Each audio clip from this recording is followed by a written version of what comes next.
चलिए, नमस्कार। क्या हाल है सभी के? तो आज हम लेकर आए हैं 11th क्लास का आपका एक टॉपिक जिसका नाम है वर्क, एनर्जी एंड पावर।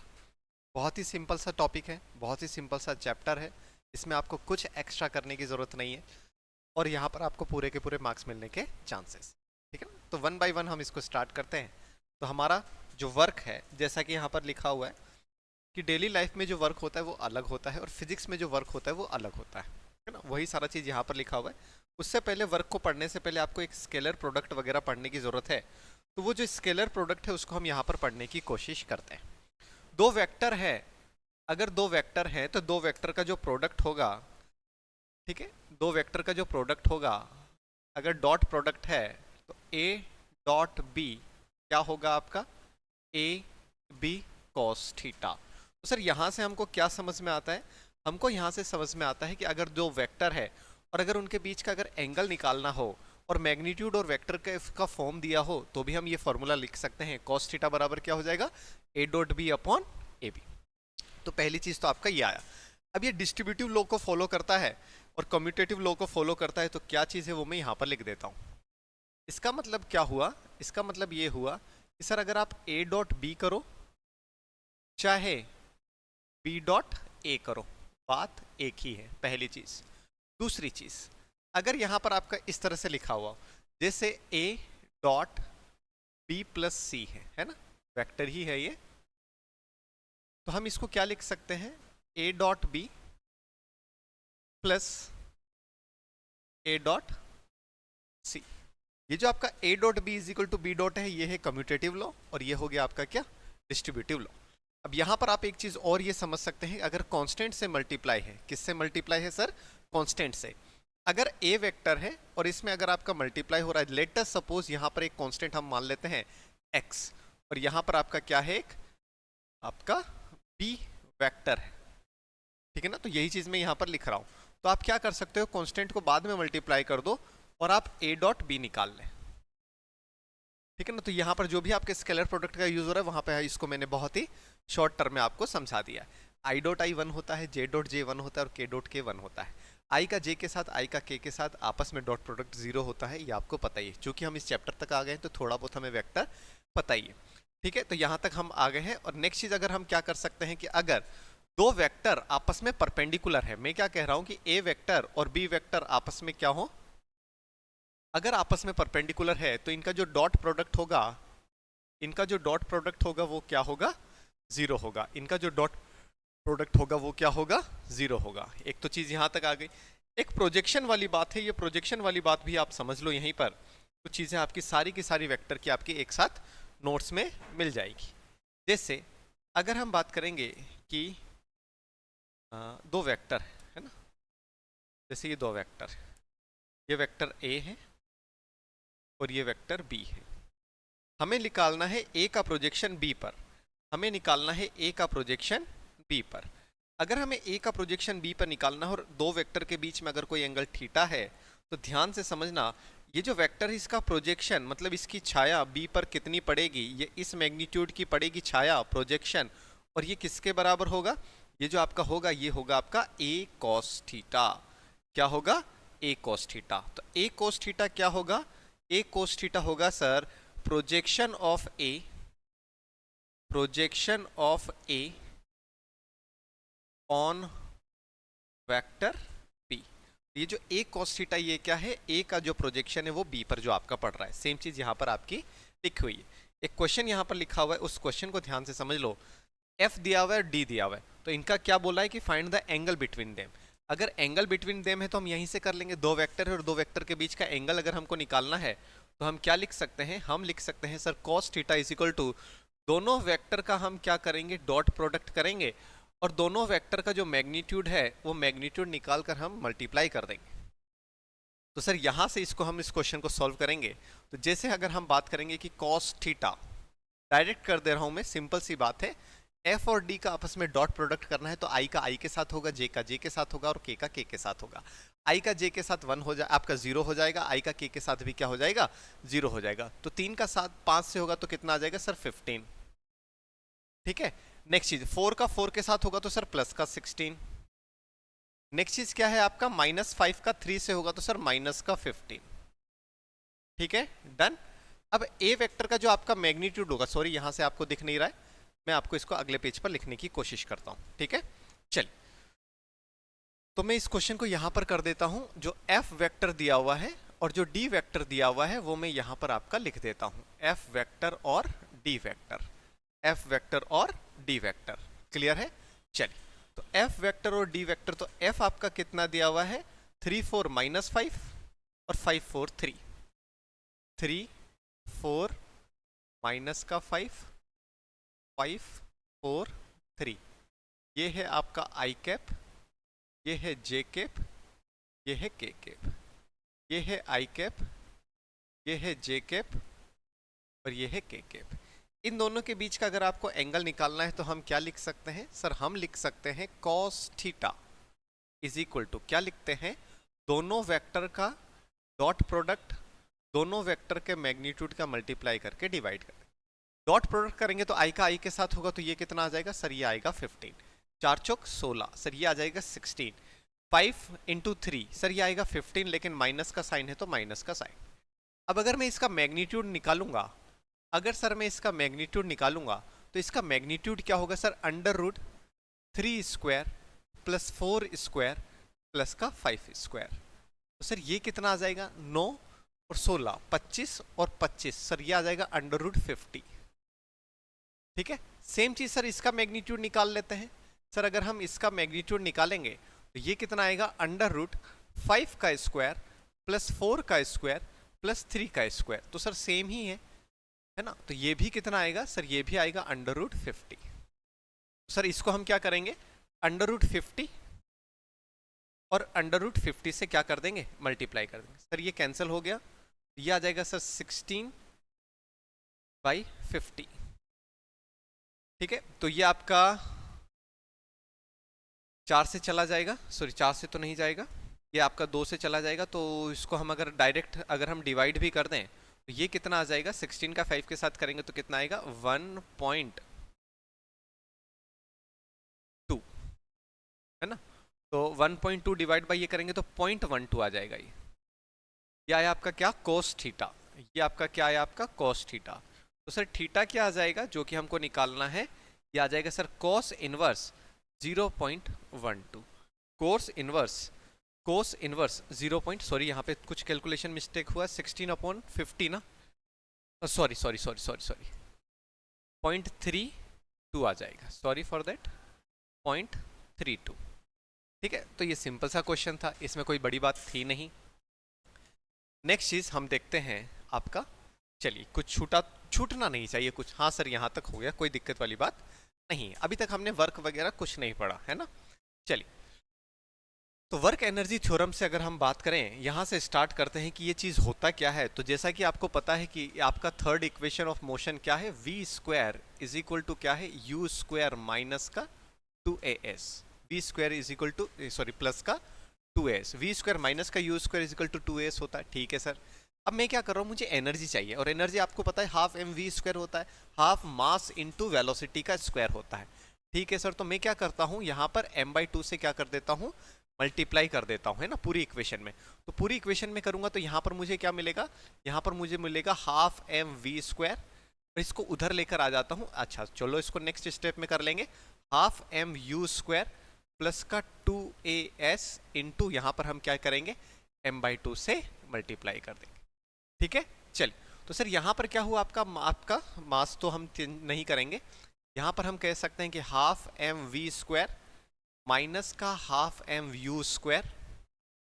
यहां पर ध्यान से समझो, मास इनटू एक्सेलरेशन, सर ये आया फोर्स, s क्या है सर यहाँ पर, डिस्प्लेसमेंट, आपका s क्या है यहाँ पर, डिस्प्लेसमेंट। ये क्या है सर, ये है फाइनल वेलोसिटी, तो सर यहाँ पर होगी ये आपकी फाइनल काइनेटिक एनर्जी। ये क्या होगी सर, इनिशियल काइनेटिक एनर्जी। यहाँ पर ये क्या होगा, फोर्स इनटू डिस्प्लेसमेंट हो जाएगा क्या, वर्क डन। तो work done bye all the forces, यहाँ से हमें एक चीज समझ में आई कि work done bye all the forces क्या होता है सर, ये होता है change in kinetic energy. Work done bye all the forces या नेट वर्क डन हमेशा किसके बराबर होगा, चेंज इन काइनेटिक एनर्जी के बराबर होगा। ये सारी चीज यहाँ पर आपकी लिखी हुई है। Work is done by the force on the body over a certain displacement, displacement होगा तो ही वर्क होगा। The change in kinetic energy of a particle is equal to the work done on it by the net force. ये हमने किया है। यहाँ पर एक क्वेश्चन भी है, उस क्वेश्चन को भी सॉल्व कर लेते हैं। यहीं पे मैं इसको सॉल्व भी कर लेता हूँ ताकि आपका कॉन्सेप्ट क्लियर हो जाए। It is a well known that a rain drop falls under the influence of the downward gravitational force and the opposite आपका अपोजिंग रेजिस्टिव फोर्स है ना, जो कि आपका एयर ड्रैग होता है। The latter is known to be proportional to the speed of the drop but the otherwise under आपका undetermined. Consider a drop of mass. क्या क्या दिया हुआ है वो ध्यान से समझो। मास कितना दिया हुआ है? मास दिया हुआ है आपका 1 ग्राम। मास कितना दिया हुआ है सर? मास दिया हुआ है 1 ग्राम। हाइट दिया हुआ है कितना? 1 किलोमीटर। हाइट कितना दिया हुआ है? हाइट दिया हुआ है सर 1 किलोमीटर। हाइट दिया हुआ है 1 kilometre. It hits the ground with the speed. Speed दी हुई है ग्राउंड पर, जब हिट हो रहा है तब इसकी स्पीड दी हुई है 50 मीटर पर सेकेंड। कितना दिया हुआ है? 50 मीटर पर सेकेंड दिया हुआ है। तो आपको क्या निकालना है? What is the work done by the gravitational force. Gravitational force के द्वारा कितना आपका वर्क होगा, और what is the work done by the unknown resistive force. दोनों की वजह से आपको वर्क डन निकालना है। हम कह देंगे बिल्कुल सिंपल सी बात है sir work done by gravitational force. Work done by gravitational force, work done क्या होगा? Force into displacement. Gravitational force कितना होता है सर? mg, और डिस्टेंस कितना होगा? h।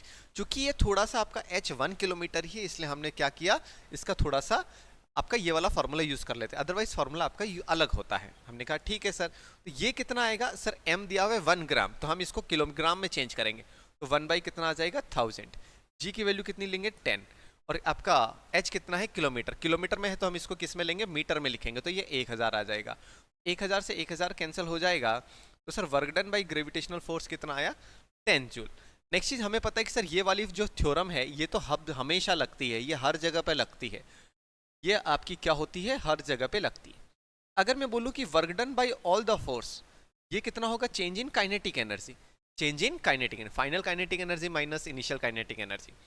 ये जो रेन ड्रॉप यहाँ पर ध्यान से समझो, यहाँ पर क्या लिखा हुआ है? फॉल लिखा हुआ है, मतलब इनिशियल स्पीड 0 है। और अगर इनिशियल स्पीड 0 है तो क्या होगा? इनिशियल काइनेटिक एनर्जी भी 0 होगी। इनिशियल काइनेटिक एनर्जी भी 0 होगी। और इनिशियल काइनेटिक एनर्जी 0 होगी तो हमें हमारे पास सिर्फ फाइनल काइनेटिक एनर्जी मिलेगी। हमने कहा बिल्कुल सही बात है सर। हाफ m, m कितना होगा? 1/1000। स्पीड कितना है? 50 मीटर पर सेकेंड, तो इसका मल्टीप्लाई होगा mv²। 2 0 से 2 0 कैंसिल हो जाएंगे, ये 2 आ जाएगा। ये आया आपका कितना? 1/4। 1/4 जो आया, हाफ m कितना दिया हुआ है यहाँ पर? ठीक है, तो यहाँ पर आपका कहीं चीज कुछ हुआ है, जस्ट अ सेकेंड। ठीक है, 2 1/4 work done by half mv² है क्या? Just a minute. Half by 1000, 50 × 50, 1.25 joule कैसे आ जाएगा? 10 होना चाहिए ना ऊपर में, ऊपर में 10 होगा तभी तो हो पाएगा। 2 0 से, अच्छा सॉरी यहाँ पे 5 बचा हुआ है। ठीक है, यहाँ पर हम क्या कर सकते हैं? यहाँ पर आपको पास आया 5/4। क्या आया? 5/4। ये कितना आ गया सर? ये आया 1.25 जूल। ये कितना आया आपका? 1 मुझे ये 5 दिखा ही नहीं था, है ना, तो मैंने डायरेक्ट 1/4 कर दिया था, कैलकुलेशन मिस्टेक हो जाती। तो 5/4 क्या हो जाएगा आपका? 1.25। तो सर टोटल वर्क डन ही कितना हो रहा है? 1.25 जूल हो रहा है। आप कह रहे हो कि सर ग्रेविटेशनल फोर्स 10 जूल कर रहा है और टोटल हो रहा है 1.25। इसका मतलब जो आपका रेजिस्ट कर रहा है, वो रेजिस्टिव फोर्स जो वर्क डन कर रहा होगा वो कितना कर रहा होगा, वो मैं अभी निकाल के बता देता हूं। मैं कह रहा हूं कि सर नेट वर्क डन या work done bye all the force, ये किसके बराबर होगा? वर्क डन जो ग्रेविटी कर रही है और वर्क डन जो आपका फ्रिक्शन कर रहा है। ठीक है, चलिए ये कितना है सर? ये है 1.25 जूल। ये कितना है सर? 10। तो जो आपका अननोन जो फ्रिक्शन हो रहा है उसकी वजह से जो वर्क डन आएगा वो कितना आ जाएगा? माइनस का 8.75 जूल। माइनस का 8.75 जूल। समझ में आया? चलिए अब यहीं से मैं आपको थोड़ा सा कॉन्सेप्ट समझा देता हूँ कि सर वर्क डन माइनस का मतलब क्या होता है। अगर वर्क डन माइनस हो रहा है, इसका मतलब क्या हो रहा है? सिस्टम की काइनेटिक एनर्जी चेंज हो रही है, सॉरी कम हो रही है। और सिस्टम की काइनेटिक एनर्जी कम हो रही है, या फिर हम इसको ये कह सकते हैं कि जो आपका फोर्स है वो आपका इस सिस्टम को सपोर्ट नहीं कर रहा है, अपोज कर रहा है। मोशन का अपोज हो रहा है, मोशन का। तो जब भी वर्क डन नेगेटिव आएगा इसका मतलब क्या होगा कि मोशन का अपोज हो रहा है, और जब भी वर्क डन पॉजिटिव आएगा इसका मतलब क्या होगा, मोशन का सपोर्ट हो रहा है। क्लियर है? तो यहां तक हमने समझ लिया। तो वर्क वही होगा, फोर्स इनटू डिस्प्लेसमेंट होगा। अगर हमने किसी ब्लॉक को F फोर्स से इधर खींचेंगे तो यहाँ पर कुछ डिस्प्लेसमेंट होगा। तो यहाँ पर अगर कुछ डिस्प्लेसमेंट होगा तो फोर्स का डिस्प्लेसमेंट की डायरेक्शन में जो कंपोनेंट आएगा, फोर्स का डिस्प्लेसमेंट की डायरेक्शन में जो कंपोनेंट आएगा उसका डिस्प्लेसमेंट से अगर हम मल्टीप्लाई कर देंगे तो हमें क्या मिल जाएगा, वर्क डन मिल जाएगा। हमें क्या मिल जाएगा, वर्क डन। कैसे सर, आइए जरा यहाँ पर ध्यान से समझिए। ये है आपका क्या, फोर्स, और ये जो है आपका हॉरिजॉन्टल से ये कुछ आपका एंगल बना रहा है, लेट सपोज कितना, थीटा। और जो डिस्प्लेसमेंट हुआ है, जो डिस्प्लेसमेंट हुआ है वो यहाँ से यहाँ का डिस्प्लेसमेंट हो गया है। ठीक है, तो ये आपका क्या हुआ, डिस्प्लेसमेंट। सर डिस्प्लेसमेंट हुआ इस डायरेक्शन में, फोर्स लग रहा है सर इस डायरेक्शन में, तो फोर्स का कंपोनेंट ले लो इस डायरेक्शन में और दोनों का मल्टीप्लाई कर दो। तो सर फोर्स का कंपोनेंट लेंगे तो सर इस डायरेक्शन में जो फोर्स का कंपोनेंट आएगा, इस डायरेक्शन में जो फोर्स का कंपोनेंट आएगा वो क्या आएगा सर, F cos थीटा। तो यहां से आपका जो वर्क डन आएगा वो क्या आ जाएगा, ये आ जाएगा sir F cos theta into D. तो सर डॉट प्रोडक्ट है, फोर्स भी आपका वेक्टर है और डी भी आपका डिस्प्लेसमेंट भी वेक्टर है। तो वर्क डन क्या आ जाएगा आपका, फोर्स इंटू डिस्प्लेसमेंट, ये वेक्टर डॉट प्रोडक्ट के साथ। ठीक है, ये पूरी की पूरी राम कहानी यहाँ पर लिखी हुई है। अगर फोर्स से आप ध्यान से समझना जरा, दो वेक्टर के बीच का अगर एंगल 90 है तो वर्ग आपका डॉट प्रोडक्ट क्या आएगा, 0 आएगा, है ना। जैसे फोर्स और डिस्प्लेसमेंट में अगर 90 डिग्री है, फोर्स और डिस्प्लेसमेंट में क्या है, 90 डिग्री है। अगर मैं कहूं कि डिस्प्लेसमेंट, अगर आप फोर्स अगर नीचे लग रहा है, डिस्प्लेसमेंट इधर लग रहा है, तो बताना जरा कितना होगा वर्क डन। सर ये तो 0 हो जाएगा। क्लियर है? जब भी एंगल 0 होगा तो क्या होगा आपका, सॉरी एंगल 90 होगा तो वर्क डन कितना आ जाएगा सर, वर्क डन आ जाएगा 0। नेक्स्ट चीज, अगर फोर्स और डिस्प्लेसमेंट एकदम अपोजिट डायरेक्शन में है तो ये माइनस आ जाएगा, और अगर सेम डायरेक्शन में है तो पॉजिटिव वर्क डन आएगा। वही चीजें आपकी यहाँ पर सारी की सारी लिखी हुई है। ये टेबल सबसे ज्यादा इंपॉर्टेंट है, ये आपको ध्यान रखना है। ये वाली टेबल, एक अर्ग कितना होता है, 10 टू द पावर माइनस का 7 जूल होता है। एक electron volt 1.6 into 10 to the power minus 19 joule होता है। एक कैलोरी 4.2 जूल के बराबर होता है। 1 kilowatt hour 3.6 into 10 to the power 6 joule के बराबर होता है। ठीक है, चलिए क्वेश्चन है आपका कि एक जो साइक्लिस्ट है, a cyclist comes to a skidding stops in 10 metre. 10 metre चलने के बाद ये स्टॉप हो जाता है। During this process the net force, the force on the cycle due to the आपका रोड उस आपका साइक्लिस्ट साइकिल पे कितना फोर्स लगा रहा है, ध्यान से समझ लेंगे। फोर्स लिखा हुआ है आपका कितना सर, 200 न्यूटन। फोर्स कितना लग रहा है, फोर्स लग रहा है सर 200 न्यूटन। बहुत अच्छी बात है। And is directly proportional to the motion हो रहा है। ठीक है, और यहाँ पर डिस्टेंस दिया हुआ है कितना, 20 मीटर। डिस्टेंस कितना दिया हुआ है सर, 20 मीटर दिया हुआ है। पूछा क्या है वो ध्यान से समझना जरा। How much work does the road on the cycle, road ने साइकिल पे कितना वर्क किया। तो सर रोड ने साइकिल पे फोर्स कितना लगाया और आपका डिस्प्लेसमेंट का मल्टीप्लाई कर देंगे। ठीक है ना। तो the stopping force and the displacement makes an angle 180 degree. तो देखो ध्यान से, फोर्स आपका डिस्टेंस तो इधर ही चल रहा है, स्टॉपिंग फोर्स चूंकि ये रुका हुआ है तो फोर्स इधर लगा होगा। डिस्टेंस अगर इधर ट्रेवल कर रहा है, कोई पार्टिकल इधर ट्रेवल कर रहा है और अगर वो थोड़ा सा चल के रुक जा रहा है, इसका मतलब क्या होगा, फोर्स उसके अपोजिट लगा होगा। और अपोजिट लगा हुआ तो एंगल 180 और 180 कोस 180 हो जाता है -1। तो इन दोनों का मल्टीप्लाई करके माइनस का साइन लगा देंगे तो सर ये आया। तो minus, it is the negative work that brings the cycle to a halt in accordance with the work energy theorem। मैंने आपको बताया भी था, अगर सर वर्क नेगेटिव आएगा, चूंकि सर यहाँ पर वर्क नेगेटिव ही आएगा, तो यहाँ पर हम क्या लिखेंगे, माइनस का 4000, सॉरी 10 मीटर है या 20 मीटर है, सॉरी 10 मीटर है यहाँ पर, सॉरी फॉर दैट। ये आ जाएगा माइनस का 2000 जूल, माइनस का 2000 जूल हो जाएगा। बहुत अच्छी बात है सर। नेक्स्ट चीज, वर्क डन नेगेटिव है, इसका मतलब क्या हुआ, मोशन का अपोज हो रहा है और हो भी रहा है। ठीक है, चलिए दूसरा क्वेश्चन क्या बोल रहा है। दूसरा क्वेश्चन बोल रहा है कि how much work does the cycle do on the road. Cycle जो है वो रोड पे कितना वर्क लगाएगी। तो सर साइकिल वो आपका रोड पे जो फोर्स लगाएगी इनटू साइकिल जो रोड को डिस्प्लेस करेगी। सर साइकिल तो रोड को डिस्प्लेस नहीं कर पाएगी, समझ में आ रही बात। साइकिल रोड को खिसका तो नहीं देगी, साइकिल रोड को नहीं खिसका रही है, डिस्प्लेसमेंट 0 हो गया तो वर्क डन भी 0 होगा। ठीक है ना। रोड फोर्स लगा रहा था साइकिल पे, तो साइकिल का सर डिस्प्लेसमेंट हो रहा था। साइकिल फोर्स लगा रही है रोड पे, लेकिन रोड का डिस्प्लेसमेंट नहीं हो रहा है। ये चीज सबसे इंपॉर्टेंट है ना। तो इस वजह से यहां पर आंसर कितना आ जाएगा आपका, 0। आंसर इस बी पोर्शन का कितना आ जाएगा सर, 0 आ जाएगा। ठीक है, चलिए अब काइनेटिक एनर्जी के बारे में बात कर लेते हैं। काइनेटिक एनर्जी, काइनेटिक एनर्जी हम क्या लिखते हैं, हाफ एम। अगर वेलोसिटी है ना तो सर डॉट प्रोडक्ट कर लेंगे, और अगर सर वेलोसिटी नहीं है, सिर्फ स्पीड है, तो हम इसका स्क्वायर कर लेंगे। ठीक है, चलिए चूंकि सर यहां पर ये जो आपकी चीज आई, ये क्या आई सर, ये है स्पीड, ये है क्या, स्पीड। और सर स्पीड नेगेटिव नहीं हो सकती, स्पीड नेगेटिव नहीं हो सकती। सर अगर स्पीड नेगेटिव नहीं हो सकती तो सर काइनेटिक एनर्जी भी नेगेटिव नहीं हो सकती, काइनेटिक एनर्जी भी नेगेटिव नहीं हो सकती। ये सारी चीज़ यहाँ पर लिखी हुई है। यहाँ पर मास दिया हुआ है, स्पीड दिया हुआ है, तो यहाँ पर काइनेटिक एनर्जी निकाली हुई है। क्वेश्चन है कि आपका मास दिया हुआ है, क्वेश्चन कर लेते हैं, सिंपल सा बात है, क्वेश्चन करते हैं डायरेक्ट। आपका क्या दिया हुआ है, मास दिया हुआ है सर 50 ग्राम। तो मास अगर सर 50 ग्राम दिया हुआ है तो मैं इसको किलोग्राम में चेंज कर दूंगा। मैं इसको किस में चेंज कर दूंगा, आपका किलोग्राम में चेंज कर दूंगा। मैंने कहा ठीक है सर। इसके बाद क्या स्पीड दिया हुआ है सर, स्पीड कितना है इसका, 200 मीटर पर सेकेंड। स्पीड कितना है सर, 200 मीटर पर सेकेंड। आप इसके बाद क्या, the bullet emerges with only 10% of its initial kinetic energy, what is the emergent speed of the bullet. आपका क्या है, डेमोन्स्ट्रेशन हो रहा है, जिसमें क्या हो रहा है, एक पुलिस जो है आपका बुलेट को फायर करती है, ठीक है ना। तो एक शीट जो है, जैसे मैं आपको इस क्वेश्चन को समझा देता हूँ।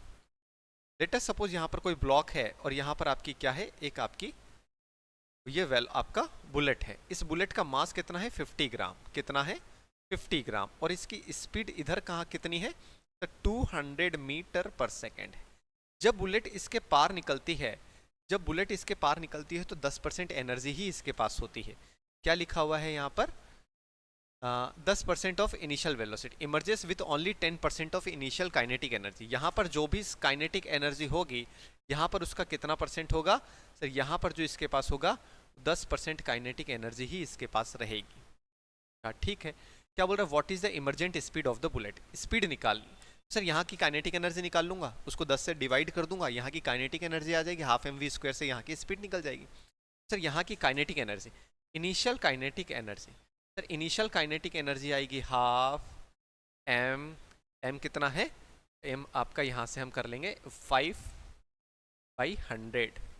स्पीड कितना है सर, स्पीड है 200, तो सर इसका स्क्वायर होगा, इसका क्या होगा सर, स्क्वायर होगा। सर ये 200 है, ये 200 गायब हो गया, तो इनिशियल काइनेटिक एनर्जी कितना होगा सर, इनिशियल काइनेटिक एनर्जी हो रहा है 1000 जूल।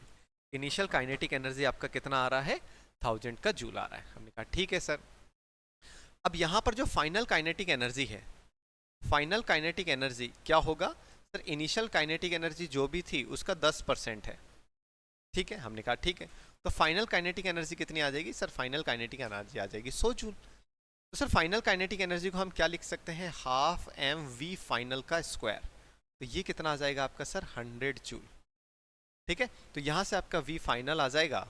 चलिए v फाइनल निकालते हैं, v फाइनल निकालेंगे तो अंडर रूट कर देंगे, 2 का पहले मल्टीप्लाई कर देंगे, तो सर ये आ जाएगा 200 डिवाइड बाई मास। और मास आपका कितना है सर, मास है आपका 5/100, 5/, ये आ जाएगा आपका 40, ठीक है। तो 44 से तो 2 बाहर आ जाएगा, 2 0 का 1 0 बाहर आ जाएगा, और यहाँ पर आपका बच जाएगा √10। यहाँ पर आपका आ जाएगा मीटर पर सेकेंड, या फिर इसको सॉल्व कर लेंगे तो यहाँ पे आपका 63.2 मीटर पर सेकेंड आ जाएगा। सिंपल सा क्वेश्चन है। अब अगर फोर्स, अभी तक तो हमने बात करी थी फोर्स आपका क्या है, कांस्टेंट है। अगर फोर्स कांस्टेंट नहीं है और अगर फोर्स वेरी कर रहा है, और अगर फोर्स वेरी कर रहा है, तो सिंपल सी बात है, हम कौन सा फॉर्मूला यूज कर लेंगे। अगर फोर्स, ध्यान से समझना, हम क्या कर लेंगे, F.dx कर लेंगे। यहाँ पर इनिशियल पोजीशन, यहाँ पर फाइनल पोजीशन, वापस से लिख लें, कोई दिक्कत नहीं है। फोर्स इनटू डिस्प्लेसमेंट लिखना है, लेकिन अगर फोर्स वेरी कर रहा है डिस्प्लेसमेंट के साथ, तो हम यहाँ पर इस तरह का फॉर्मूला लगाएंगे, ठीक है ना। अगर फोर्स कांस्टेंट बाहर आ जाएगा, dx का हो जाएगा x, यहाँ पे x final minus x initial, मतलब डिस्प्लेसमेंट आ जाएगा। ठीक है, तो वही चीज यहाँ पर किया हुआ है। और इंटीग्रेशन का मतलब क्या होता है? इंटीग्रेशन का मतलब होता है सर एरिया। इंटीग्रेशन का मतलब क्या होगा? इंटीग्रेशन का मतलब होता है सर एरिया। ठीक है, तो हम यहाँ पर अगर कोई ग्राफ देगा तो फोर्स और डिस्प्लेसमेंट का जो ग्राफ देगा, उस ग्राफ का अगर हम एरिया करेंगे तो यहाँ से हमको क्या मिल जाएगी? आपका वर्क भी मिल जाएगा। तो यहीं से पूरा का पूरा आप चीज यहाँ पर जो लिखा हुआ है उसको हम समझने की कोशिश करते हैं। बोलो ठीक है क्या? तो यहां से हमने देखा कि आपका वर्क डन वाली चीज हुई। तो वर्क डन अगर आपका फोर्स आपका क्या है, चेंज हो रहा है या फोर्स वेरिएबल है, तो हम क्या करेंगे? आपका एफ डॉट डी एक्स तो करते हैं, लेकिन यहाँ पर हम इंटीग्रेशन के साथ करेंगे। क्वेश्चन करेंगे तो और ज़्यादा आपको समझ में आएगा, है ना। वही चीज़ यहाँ पर लिखी हुई है, इंटीग्रेशन वाली चीज़। क्वेश्चन वाले ने क्या बोला है वो ध्यान से समझने की कोशिश करें। A women pushes a trunk on a railway platform which has a through आपका रफ सरफेस है। She applies a force of 100 newton over a distance of 10 metre. 10 metre तक उसने क्या किया है? 100 न्यूटन का फोर्स लगाया। अगर मैं इसका ग्राफ खींचने की कोशिश करूंगा तो वो ध्यान से समझने की कोशिश करना, क्योंकि थोड़ा सा पास में देखने से पीडीएफ थोड़ी सी ब्लर नज़र आती है, तो इस वजह से प्रोनाउंसिएशन में दिक्कत आती है। फोर्स है और यहाँ पर अगर हमने डिस्प्लेसमेंट लिखा तो यहाँ पर आपका क्या है? यहाँ पर हो रहा है आपका 100 न्यूटन का फोर्स लग रहा है। ये मैंने कर दिया है 100 न्यूटन, और ये जो डिस्टेंस है ये कितनी है? 10 मीटर। हमने कहा ठीक है सर, सिंपल सी बात है। देर आफ्टर शी गेट्स आपका प्रोग्रेसिव टायर्ड, वो टायर्ड हो गई तो इसके बाद क्या हुआ? हर अपना force reduces linearly with distance to 50 newton. अब ये जो आपका फोर्स है ये 50 न्यूटन से आपका क्या हो जा रहा है? इस तरह से लीनियरली कम हो रहा है। ठीक है, ठीक है। अब डिस्टेंस भी देख लेते हैं कितना बोल रहा है। द टोटल डिस्टेंस दिया हुआ है 20 मीटर, तो इसका मतलब यहां से यहां तक कितना चला है? 10 मीटर चला है। हमने कहा ठीक है सर, सिंपल सी बात है। Plot the force applied by the women and the frictional force which is 50 Newton versus displacement. अब जब फ्रिक्शन फोर्स है उसने क्या दिया हुआ है? 50 न्यूटन दिया हुआ है। फ्रिक्शन फोर्स अगर उसने आपका 50 न्यूटन दिया हुआ है तो सर फ्रिक्शन और डिस्प्लेसमेंट अपोजिट डायरेक्शन में होगा, और अगर अपोजिट डायरेक्शन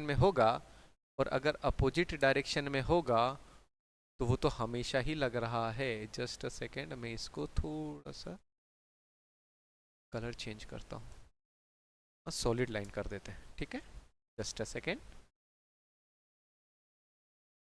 चलिए, तो ये आपका कितना होगा सर? ये रहा माइनस का 50 न्यूटन। नीचे है ही है तो हम माइनस लगाने की जरूरत नहीं।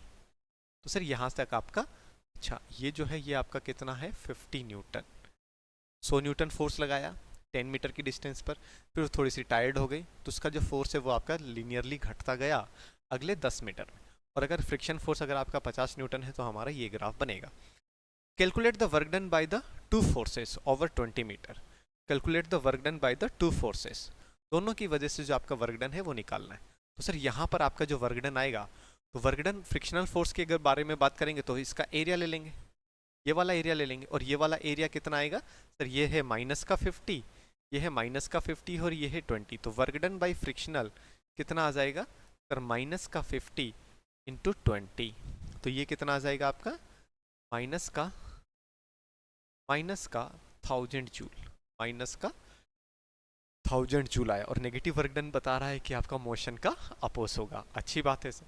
नेक्स्ट चीज, फोर्स जो वो फोर्स लगा रही है उसकी वजह से जो वर्क डन आएगा वो मैं निकाल लेता हूँ। सिंपल सी बात है सर। इसका मतलब क्या होगा? वो क्या होगा?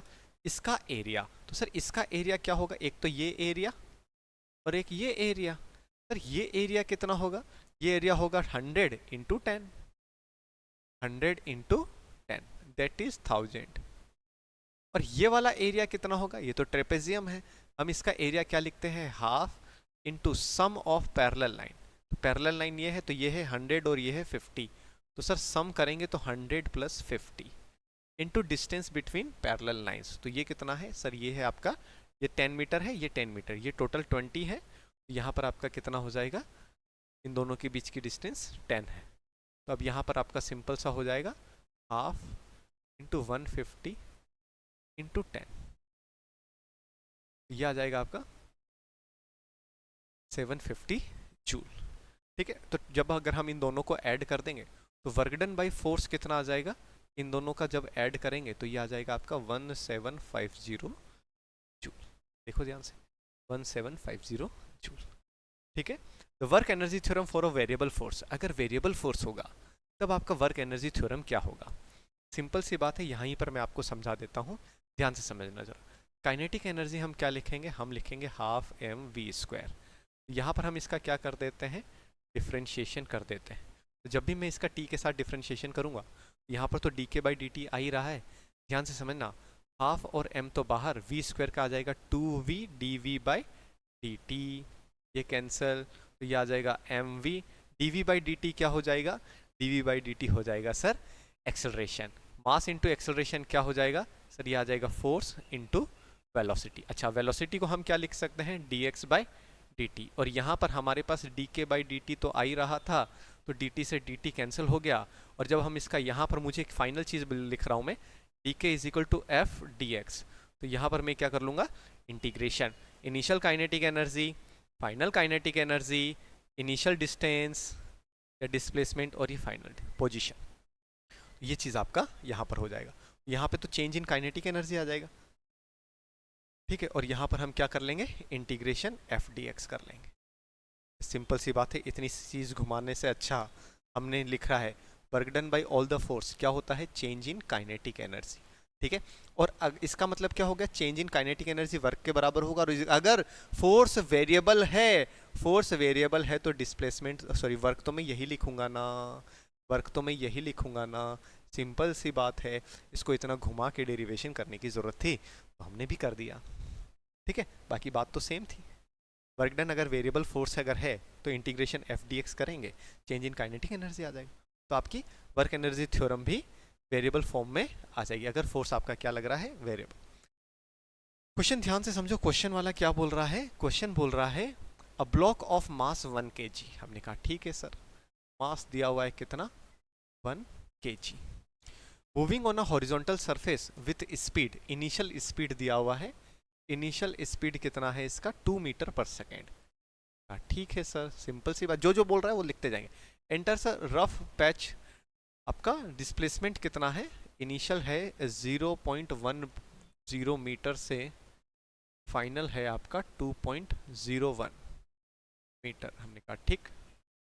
The retarding force F R on the block in the range is inversely proportional to the X over the range. अब यहाँ पर जो रिटार्डिंग फोर्स है, यहाँ पर क्या दिया हुआ है, माइनस का के बाई एक्स दिया हुआ है, और जो एक्स है वो कितना है, वो 0.1 से आपका 2.01 के बीच में है।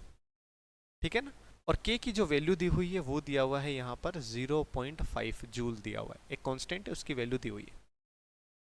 What is the initial kinetic energy and speed V F of the block as it crosses this patch. इस पैच से अगर क्रॉस होगा तो आपको ये चीज़ निकालनी। हमें पता चल रहा है कि फोर्स डिस्टेंस के साथ वेरी कर रहा है, फोर्स डिस्टेंस के साथ अगर वेरी कर रहा है और आपको पोजीशन भी दी हुई है, तो इनिशियल वेलोसिटी भी पता है, तो हम वर्क एनर्जी थ्योरम लगाएंगे। वर्क एनर्जी थ्योरम क्या कहता है, ये कहता है change in kinetic energy. Change in kinetic energy की जगह पर मैं क्या लिख सकता हूँ, final kinetic energy minus initial kinetic energy, क्योंकि फोर्स डिस्टेंस के साथ वेरी कर रहा है तो मैं सर यही वाली चीज़ निकालूंगा। यहाँ पर हम क्या लिखेंगे, एक्स इनिशियल, क्या लिख लूँगा, x final. Final kinetic energy हमें नहीं पता, और निकालना क्या है आपका, फाइनल काइनेटिक एनर्जी ही निकालनी है। हमने कहा बहुत सिंपल सी बात है, फाइनल काइनेटिक एनर्जी क्या होगा, initial kinetic energy plus F D x, और यहाँ पर लिमिट रख देंगे। ठीक है, तो चलिए फाइनल काइनेटिक एनर्जी क्या होगी, इनिशियल काइनेटिक एनर्जी क्या होगी sir, half M V initial, half M V initial का square, integration F D X, है ना, यहाँ पर आपका एक्स आई आ जाएगा, यहाँ पर आपका एक्स एफ आ जाएगा, वैल्यू पुट करोगे आंसर आ जाएगा हाफ एम कितना है सर, एम है 1, इनिशियल वेलोसिटी कितनी है सर 2 है, तो सर 2 इंटू 2 आ जाएगा, प्लस इंटीग्रेशन माइनस का के बाई एक्स है, यहाँ पर डी एक्स है, तो यहाँ पर ये कैंसिल हो गया, तो सर ये आ जाएगा 2 माइनस बाहर के आ जाएगा, 1 बाई एक्स का क्या हो जाएगा सर लॉन एक्स, यहाँ पर वैल्यू 0.1 से 2.01 जा रही है। ठीक है ना, तो 0.1 से 2.01, तो सिंपल सी बात है, हम लिख लेंगे 2 माइनस का, अच्छा के की वैल्यू भी दी हुई है 0.5 है ना, के की वैल्यू भी दी हुई है आपकी यहाँ पर 0.5, तो 0.5 लिख लो, 0.5 लॉन 2.01 अपॉन 0.1 आ जाएगा। ठीक है, तो यहाँ पर इसको पुट करोगे सर, यहाँ पर ये आ गया है ना, और इसकी अगर लॉग की वैल्यू दी हुई होगी तो हम इसको कर लेंगे, यहाँ पर आपका आ जाएगा 0.5 जूल। फाइनल वेलोसिटी क्या हो जाएगी, सिंपल सी बात है, जब हम अगर हमें फाइनल काइनेटिक एनर्जी पता चल गई तो ये आ जाएगा आपका हाफ एम वी फाइनल का स्क्वायर। ये पता है तो हम वी फाइनल भी निकाल लेंगे जो कि यहाँ पर लिखा हुआ है। ठीक है, तो इतना सिंपल सा आपका चैप्टर चल रहा है। कॉन्सेप्ट ऑफ पोटेंशियल एनर्जी, ध्यान से समझना जरा। पोटेंशियल एनर्जी सिर्फ और सिर्फ तभी होगा जब कंजर्वेटिव फोर्स होगा। क्या होगा, कंजर्वेटिव फोर्स। और कंजर्वेटिव फोर्स का मतलब क्या होता है, ऐसा फोर्स जिसके द्वारा किया गया वर्क डन उसके पाथ पे डिपेंड ना करे। आप उसको कैसे भी लेके जाओ, वर्क डन पाथ पे डिपेंड नहीं करना चाहिए। ठीक है ना, सिर्फ इनिशियल पॉइंट और फाइनल पॉइंट पर होना चाहिए।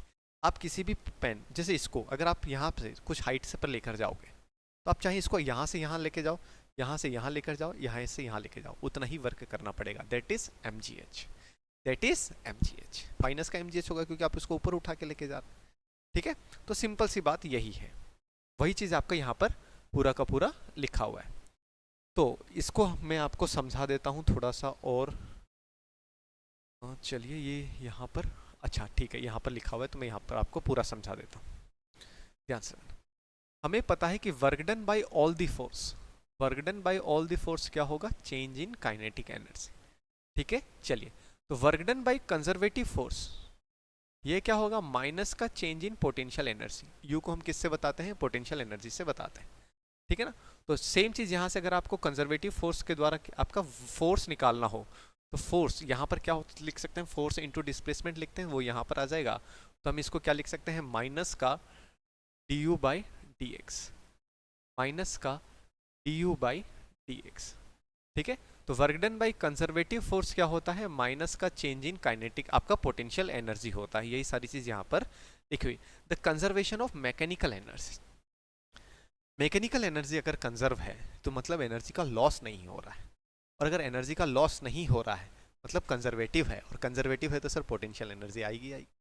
ठीक है, तो यहाँ पर सारी की सारी चीज़ यही ऐसे ही लिखा हुआ है। तो इसका मतलब क्या होता है, मैं आपको समझा देता हूँ। Conservation of mechanical energy, conservation of mechanical energy क्या होगी, initial kinetic energy plus initial potential energy is equal to final kinetic energy plus final potential energy.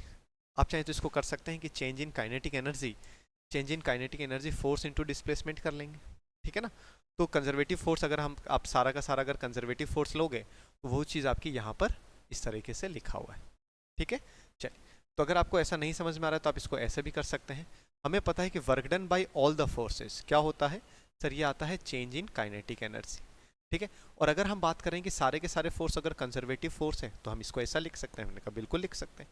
Work done by conservative force क्या होता है, माइनस का change in potential energy, और यहाँ पे क्या है, चेंज इन काइनेटिक एनर्जी। चलिए इसको लिखते हैं हम, इसको हम लिखेंगे तो फाइनल माइनस इनिशियल, इसको हम लिखेंगे तो क्या लिखेंगे, फाइनल माइनस इनिशियल। माइनस का साइन मल्टीप्लाई होगा तो क्या हो जाएगा आपका यू आई माइनस का U F is equal to K F minus का के आई। इनिशियल इनिशियल एक साथ ले लो, फाइनल फाइनल एक साथ ले लो।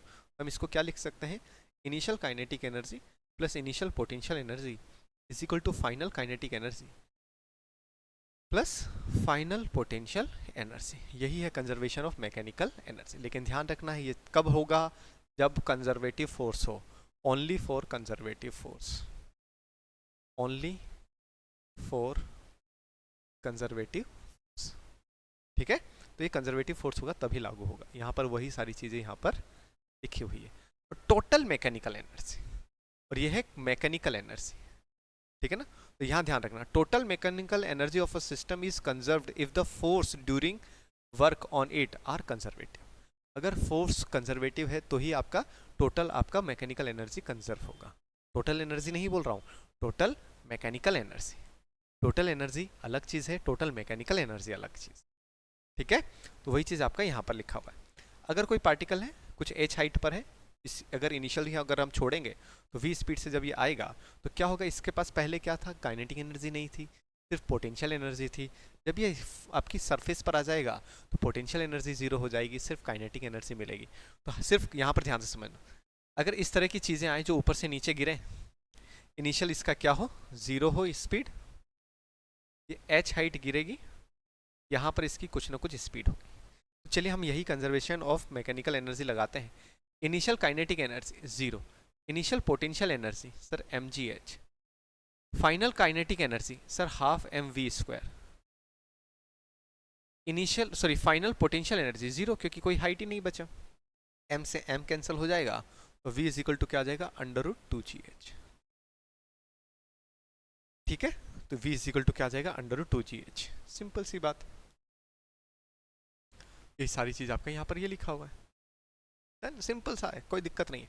अच्छा, अब ये है वर्टिकल सर्कुलर मोशन का कॉन्सेप्ट। ये तो आपने वर्टिकल सर्कुलर मोशन में पढ़ा ही होगा कि यहाँ पर स्पीड कितनी होनी चाहिए, √5gl, यहाँ पे कितनी होनी चाहिए, √3gl, यहाँ कितनी होनी चाहिए, √gl, है ना। तो सूर पूरा का पूरा यहाँ पर इसने कंजर्वेशन ऑफ मैकेनिकल एनर्जी किया है। करोगे, बहुत सिंपल सी बात है ना, क्योंकि आपने वो पढ़ा हुआ है vertical circular motion, potential energy of a spring. ठीक है, चलिए, तो अगर यहाँ पर इसको मैं इसी से आपको समझा देता हूँ। अगर हमने डिस्प्लेसमेंट इधर किया तो स्प्रिंग तो फोर्स इधर लगाएगी, डिस्प्लेसमेंट इधर है, फोर्स इधर है, स्प्रिंग का फोर्स, डिस्प्लेसमेंट इधर है, स्प्रिंग का फोर्स इधर है।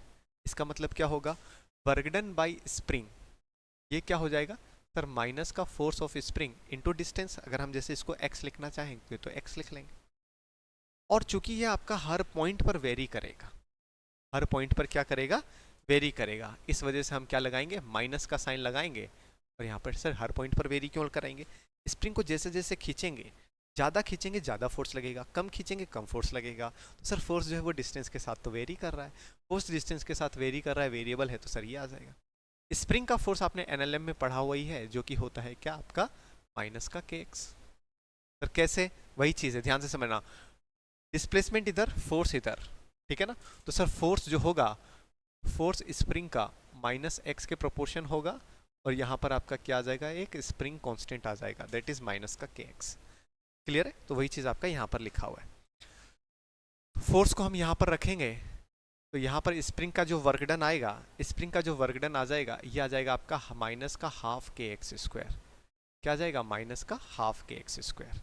क्लियर है, चलिए, तो सिंपल सी बात है, आपका यहाँ से यहाँ तक, आपका अगर आपने 0 से इसको x तक वेरी करेंगे तो ये चीज़ आ जाएगा। तो ये स्प्रिंग के द्वारा किया गया फोर्स, स्प्रिंग पर लगा फोर्स है, या स्प्रिंग जो फोर्स लगाएगी, डिस्प्लेसमेंट इधर है, फोर्स इधर लग रहा है, ठीक है ना। तो वही चीज़ आपकी यहाँ पर सारी की सारी लिखी हुई है। तो यहाँ पर वर्क डन जो आएगा वो ध्यान रखना है, स्प्रिंग का कितना आएगा, माइनस आएगा, माइनस का हाफ x²। चूंकि यहाँ पर ध्यान से समझना जरा, यहाँ पर मैं माइनस साइन ले ही चुका हूँ, चूंकि डायरेक्शन है, फोर्स और डिस्प्लेसमेंट की डायरेक्शन अलग अलग, और सेम चीज़ यहाँ पर भी है। तो आपको सिर्फ एक बार लेना है, आपको सिर्फ एक बार डायरेक्शन लेनी, या फिर आप इसको ऐसे देखो, या फिर आप इसको ऐसे करो। स्प्रिंग फोर्स अगर आपको करना, वर्क डन करना है, तो सर हम तो फोर्स इंटू डिस्टेंस करेंगे, सिंपल सी बात है। यहाँ पर क्या होगा, इनिशियल डिस्टेंस 0 है, फाइनल आपका मैंने xm ले लिया। फोर्स आपका कितना होगा, फोर्स है सर माइनस का kx, फोर्स है सर माइनस का kx, माइनस का k बाहर, x का हो जाएगा सर x²/2 आ जाएगा, ठीक है ना। लिमिट 0 से xm है, ये आ जाएगा माइनस का k 2 xm का स्क्वायर, सेम चीज़ वहाँ पर लिखी हुई है, ठीक है ना। तो कंफ्यूज मत होना कि सर यहाँ पे भी माइनस, फिर यहाँ पे भी माइनस, कैसे, तो प्लस हो जाना चाहिए, एक ही बार लेना है डायरेक्शन। तो वर्क डन बाय स्प्रिंग क्या होगा आपका, माइनस का हाफ की, स्प्रिंग में होगी पोटेंशियल एनर्जी, और पोटेंशियल एनर्जी और स्प्रिंग का जो फोर्स है वो तो कंजर्वेटिव फोर्स है।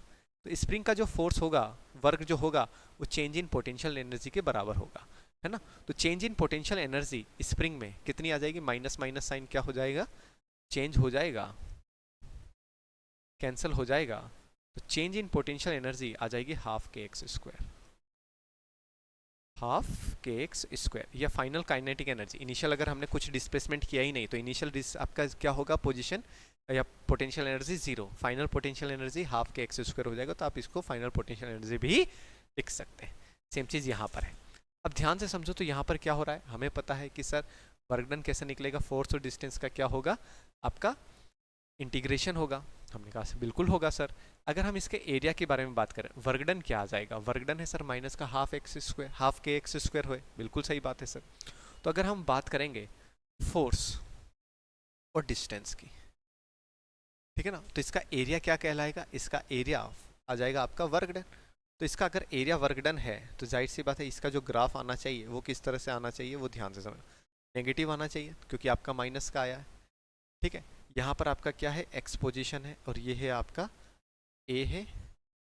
क्योंकि आपका ग्राफ मैं आपको पूरा यहाँ पर समझाता हूँ, रुक जाओ। चूंकि फोर्स जो है ना, चूंकि सर फोर्स जो है वो माइनस का के एक्स है, हम कहा ठीक है हाँ ये तो हमें पता है। तो सर फोर्स और डिस्टेंस का जो ग्राफ आएगा वो क्या आएगा, सर ये रहा फोर्स, ये रहा डिस्टेंस। ध्यान से देखेंगे sir, y is equal to M X से कंपेयर करेंगे तो सर स्लोप आएगा इसका इस तरह से।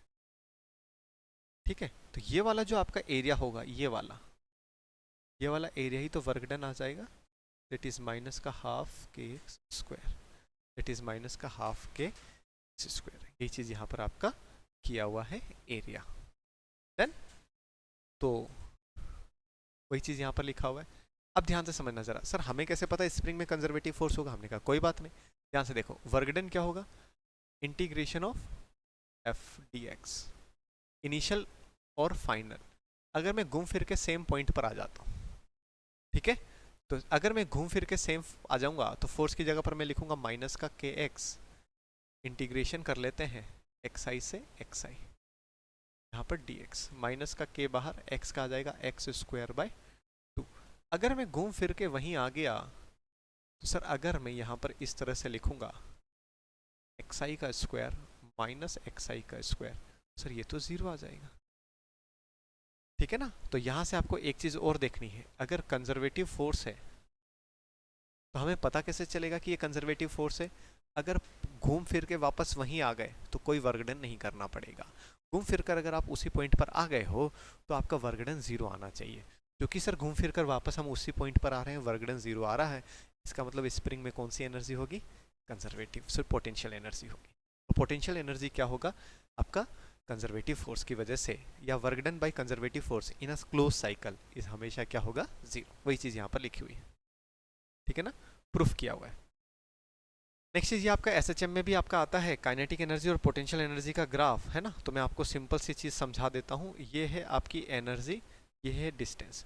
क्योंकि पोटेंशियल एनर्जी को हम यूज से बताते हैं तो ये रहा यू, है ना, और टोटल एनर्जी तो हमेशा ही कांस्टेंट होगी।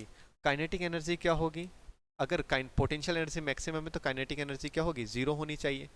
पोटेंशियल एनर्जी आपकी क्या है, जीरो है, तो kinetic energy maximum, kinetic potential energy maximum तो kinetic energy minimum. Sir kinetic energy का ग्राफ इस तरह से आएगा, और ये रहा आपका टोटल एनर्जी का ग्राफ। एसएचएम में आपने पढ़ा होगा तो इसको आपको और अच्छे से समझ में आ गया हो। ठीक है, नेक्स्ट चीज क्वेश्चन है वो आपका kinetic energy half M we square से ही हो जाएगा, तो आपने काइनेटिक एनर्जी निकाल लिया, वेलोसिटी निकालना है तो वेलोसिटी हाफ के एक्स स्क्वायर के बराबर आ जाएगा। कैसे आ जाएगा सर, इसको एक बार प्रूफ करके देख लेते हैं। तो सिंपल सी बात है, ध्यान से समझो। पोटेंशियल एनर्जी क्या होगा आपका, हाफ के एक्स स्क्वायर। पोटेंशियल एनर्जी क्या होगा, हाफ के एक्स स्क्वायर, और हाफ के एक्स स्क्वायर बराबर हम अगर बात करेंगे चेंज इन पोटेंशियल एनर्जी और वो सारी चीज़ अगर हम बात करेंगे तो ध्यान से समझो, अगर हम बात करें माइनस का या वर्क डन बराबर माइनस का चेंज इन पोटेंशियल एनर्जी, ठीक है ना। हाँ, तो हम इसको इस तरह से कर सकते हैं, क्या डी डब्ल्यू कर लेते हैं, ठीक है। तो यहाँ पर आपका उसकी वजह से आ जाएगा माइनस का एफ डी एक्स, है ना, या फिर के लिख लेंगे हम यहाँ पर, फोर्स की जगह पर हम क्या लिख लेंगे, माइनस का के x D x. Change in potential energy हम लिख लेंगे, है ना। चेंज इन पोटेंशियल एनर्जी तो आपका हाफ के एक्स स्क्वायर होगा, ये क्या होगा आपका हाफ के मैक्सिमम के लिए तो आपका ये आ जाएगा, के बाहर आ जाएगा, ठीक है ना। तो यहाँ से आपको सारी की सारी ये डेरिवेशन किया हुआ है। यहाँ ध्यान से देखो जरा, क्या लिया हुआ है आपका, हाफ के एक्स स्क्वायर है potential energy, minus D U by D x आपका माइनस का के एक्स होगा, माइनस का D U by D x आपका माइनस का के एक्स होगा, माइनस का D U by D X minus का के एक्स हो रहा है। सर ये समझ में नहीं आ रहा, देखो ध्यान से, फोर्स कंजर्वेटिव का क्या होगा, माइनस का D U by D x होगा, और फोर्स की जगह पर हम क्या लिख सकते हैं, फोर्स की जगह पर स्प्रिंग अगर है तो माइनस का के एक्स लिख सकते हैं। वही चीज़ यहाँ पर लिखा हुआ है, इंटीग्रेशन डिफ्रेंशिएशन करोगे तो यह स्पीड आ जाएगी। तो स्पीड आएगी, स्प्रिंग जब आपका ऑसिलेट करेगा तो मीन पोजीशन पर जो स्पीड आएगी, मीन पोजीशन पर जो स्पीड आएगी वो आएगी under root K by M into X M. Mean position से आपका ये एक्सट्रीम पोजीशन है, ये क्या है एक्सट्रीम पोजीशन, और मीन पोजीशन पर आपकी स्पीड आएगी अंडर रूट के बाई आपका आपका एक्सट्रीम पोजीशन। क्लियर है, सिंपल सी बात है। यहां से ये क्वेश्चन कर लेंगे तो सिंपल हो जाएगा। ठीक है, ध्यान से देखो। Information on time is absent from the discussion in the example consideration above. कुछ इन्फॉर्मेशन आपकी वो निगलेक्ट है, वो हम बात करेंगे। Not all forces are conservative, सारे फोर्स कंजर्वेटिव नहीं होते, ठीक है ना। Friction for example is a non conservative force. The principle of conservation of energy will have to be modified in this case. This is illustrated in example 6 point. Conservation of अगर हम energy लिखें तो sir यहाँ पे energy loss नहीं होनी चाहिए, और अगर फ्रिक्शन आ गया तो सर एनर्जी लॉस हो जाएगी। तो यहाँ पर अब हम इसको मॉडिफाई करने की जरूरत पड़ेगी। The zero of the potential energy is arbitrary. Potential energy zero तो हम कहीं पे भी मान लेते हैं, जैसे यहाँ पर अब पोटेंशियल एनर्जी जीरो है इसके पास, अब ये इस तरह से आएगा। सेम चीज अगर ग्राउंड के रेस्पेक्ट में बात करेंगे तब इसके पास पोटेंशियल एनर्जी है। तो आपका इस तरह से 6.9 हम एग्जाम्पल लिखते हैं तो समझ में आ जाएगा। Consider example 6.8 taking the coefficient of friction. अब अगर यहाँ पर कोफिशिएंट ऑफ फ्रिक्शन भी ले ले, जो कि दिया हुआ है कितना 0.5 है, ठीक है सर, है ना। And calculate the maximum compression of the spring निकाल लेंगे। हमने कहा सिंपल सी बात है, हमें पता है कि work done bye all the forces, ये क्या होता है चेंज इन काइनेटिक एनर्जी के बराबर होता है, ठीक है। तो यहाँ पे आपका क्या होगा, final kinetic energy minus initial kinetic energy, work done bye all the force. और यहाँ पर हम कंजर्वेटिव भी ले लेते हैं और फ्रिक्शन भी ले लेते हैं। अभी तक हमने सिर्फ कंजर्वेटिव लिया था, अभी तक हमने सिर्फ क्या लिया था, कंजर्वेटिव लिया था, ठीक है। तो चलिए अगर हम फ्रिक्शन भी ले लेंगे तो यहाँ पर आपको क्या बोल रहा है, क्या निकालना क्या है, ठीक है एक्सएम निकालना था, ठीक है सर, सिंपल सी बात है।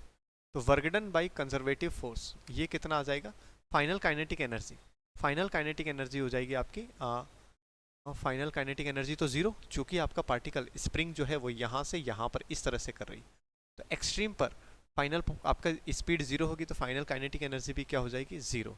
Initial kinetic energy half M we square के बराबर होगी, हाफ एम वी स्क्वायर, ठीक है ना। ये आपका वर्क डन बाई फ्रिक्शन इधर आ जाएगा तो माइनस आ जाएगा, ठीक है ना। और वर्क डन बाई फ्रिक्शन क्या होगा sir, force, friction force into distance, friction force into distance, ये जो डिस्टेंस है ये है एक्सएम, तो सर यहाँ पर एक्सएम आ जाएगा। फ्रिक्शन फोर्स की जगह पर हम क्या लिख सकते हैं, mu into N, mu into N. और नॉर्मल क्या होगा, ब्लॉक अगर है तो नॉर्मल क्या होगा, एम जी नीचे तो नॉर्मल ऊपर, तो नॉर्मल की जगह पर हम एम जी लिख लेंगे, ठीक है। तो ये वाली जो इक्वेशन आपको लिखी हुई है वो यहाँ पर लिखी हुई है। यहाँ से आपका पूरा का पूरा work done by conservative force minus का आपका क्या हो जाएगा, इसको इधर लेकर आएंगे तो अच्छा माइनस माइनस सारा प्लस ही कर देते हैं। कैसे sir, work done by conservative force क्या होगा, माइनस का चेंज इन पोटेंशियल एनर्जी, ठीक है, न्यू एम जी एक्स एम। और यहाँ पर हम क्या लिखेंगे, आपका हाफ के एक्स स्क्वायर लिख लेंगे, क्या लिख लेंगे, हाफ के एक्स स्क्वायर, ठीक है, माइनस का half M we square minus का म्यू एम जी एक्स एम, माइनस माइनस होकर यहाँ पर प्लस हो जाएगा, और यहाँ से आपके सारी इक्वेशन लिखोगे चीज़ आ जाएगी, ठीक है। हाफ एम वी स्क्वायर सारा एक्स एम यहाँ पर ये आ जाएगा, सिंपल सा कैलकुलेशन, कुछ नहीं, ठीक है। तो आपका वेरियस फॉर्म ऑफ एनर्जी है, हीट है, केमिकल एनर्जी है, इलेक्ट्रिकल एनर्जी है, इक्विवेलेंट मास ऑफ एनर्जी है, E is equal to M C square जो है आपका यहाँ पर है ना। तो सिंपल सी बात है, यहाँ तो थ्योरी वाली बात है, कोई दिक्कत वाली बात है नहीं। कुछ एनर्जी को चेंज करने के क्वेश्चन आते हैं, है ना। जैसे एनर्जी जो आपका कितना है 6.1 टेबल में अगर हम बात करेंगे, the energy required to break one bond in DNA, है ना। डीएनए में को अगर हम एक बॉन्ड करेंगे तो हमको क्या चाहिए, 10⁻⁻20 जूल चाहिए, और इसको बोल रहे कि इलेक्ट्रॉन वोल्ट में चेंज करो, तो डिवाइड कर देंगे किससे, 1.6 इंटू 10⁻⁻19 से कर देंगे, तो ये आपकी इलेक्ट्रॉन वोल्ट में आ जाएगी, ठीक है, सिंपल सी बात है। The kinetic energy for an air molecule, है ना, 10⁻⁻21 जूल है काइनेटिक एनर्जी, तो इलेक्ट्रॉन वोल्ट में कितना होगा, वही चीज़ करेंगे 1.6 इंटू 10⁻⁻19 से डिवाइड कर देंगे तो ये आपका इलेक्ट्रॉन वोल्ट में आ जाएगा। The daily intake of a human adult in kilo calorie, the average human consumption in a day 10⁻7 joule होता है, यहाँ लिखा हुआ है daily food intake for a human adult 10⁻7 joule है। इलेक्ट्रॉन वोल्ट में चेंज करेंगे 10 आपका यहाँ पर सॉरी यहाँ पर जो आपका किलो कैलोरी में चाहिए ना, तो 10⁻7 जूल है। कैलोरी में चेंज करेंगे तो हम क्या करेंगे 4.2 जूल पर कैलोरी, या फिर आप इसको ऐसे कर सकते हो, इसको काट के यहाँ पर कैलोरी लिख दो, ये आंसर आ जाएगा। ठीक है, सिंपल है, कुछ नहीं है। The principle of conservation of energy, तो principle of conservation of energy हमने बात कर ही ली है, कोई दिक्कत वाली बात नहीं है। पावर क्या होगा, ध्यान से समझना। पावर होगा आपका वर्क अपॉन टाइम या energy upon time. Energy transfer जो हो रही है कितने टाइम में हो रही है। ठीक है, चलिए तो इसको हम बात कर लेते हैं। तो सर टाइम से अगर हम डिवाइड करेंगे, ध्यान से समझना सर, अगर सर मैं अगर आपका ड्यूरेशन लेता हूं और अगर सर मैं एक इंस्टेंट लूंगा तो सर यहां पर पावर अलग अलग आएगी। इंस्टेंट लूंगा तो इंस्टेंटेनियस पावर आएगी, इंस्टेंट लूंगा तो इंस्टेंटेनियस पावर आएगी, ड्यूरेशन लूंगा तो एवरेज पावर आएगी। ठीक है, नेक्स्ट चीज अब ध्यान से समझना जरा, इसको मैं फिर से लिख रहा हूं पी इंस्टेंटेनियस। डी डब्ल्यू की जगह पर हम क्या लिख सकते हैं, एफ डी एक्स, यहां पर डी टी है तो D X by D T आपका क्या हो जाएगा, वेलोसिटी। तो ये क्वेश्चन बहुत पूछा जाता है। इंस्टेंटेनियस पावर जो होगा वो आपका एफ डॉट टी होगा और एवरेज पावर क्या होगा, वर्क अपॉन टाइम होगा या एनर्जी अपॉन टाइम होगा। ठीक है, ये सारी चीजें यहाँ ध्यान रखना है कि 1 HP is equal to 746 watt होता है। तो ये सारी चीज़ यहाँ पर लिखी हुई है। 1 किलोवाट आवर को चेंज भी किया हुआ है ना, तो ये सारी चीज़ें electric. An elevator can carry a maximum load of 1800 kilogram, elevator plus passenger दोनों का वेट मिलाकर आपका 1800 kg है। Is moving up with a constant speed 2 metre per second. The frictional force opposing the motion is आपका 4000 newton. Determine the minimum power delivered by the motor to the elevator in watt as well as in horse power. दोनों में बताना है, simple सी बात है, अभी कर लेते हैं। पावर अब ध्यान से समझना चाह रहा, ऊपर उठाना है, ऊपर अगर उठाना है तो ध्यान से समझना, mg नीचे लगेगा और फ्रिक्शन भी आपका नीचे ही लगेगा, तभी तो उसको ज़्यादा वेट करना पड़ेगा। तो हमको जो फोर्स लगाना पड़ेगा ये इतना फोर्स लगाना पड़ेगा, फ्रिक्शन का प्लस आपका mg। तो जो हमको नेट फोर्स लगाना पड़ेगा वो क्या लगाना पड़ेगा, mg प्लस फ्रिक्शन की वजह से। ठीक है, m दिया हुआ है सबका मिला के 1800, g की वैल्यू है 10 और ये आपका आपका फ्रिक्शन फोर्स आ जाएगा। ठीक है, फ्रिक्शन फोर्स दिया हुआ है क्या, हाँ दिया हुआ है 4000 न्यूटन। इसको जब आप सॉल्व करोगे तो ये कितना आ जाएगा, 22,000 न्यूटन आ जाएगा। ये आया आपका क्या, फोर्स। तो सर वर्क डन कितना आ जाएगा, या पावर अगर हमको निकालना है तो पावर क्या होगा, फोर्स इंटू स्पीड। फोर्स कितना है सर, स्पीड कितना है सर 2 है, तो 2 से मल्टीप्लाई कर देंगे तो यहाँ पे आपका वाट में आ जाएगा। 746 से डिवाइड करेंगे तो हॉर्स पावर में आ जाएगा। कोलिजन वाला चैप्टर आपने सेंटर ऑफ मास वाले चैप्टर में पढ़ाई है, बहुत ही आसान चैप्टर था। ठीक है ना, तो नेक्स्ट चैप्टर हम लेकर आएंगे आपका ग्रेविटेशन। ठीक है, तब तक के लिए थैंक यू।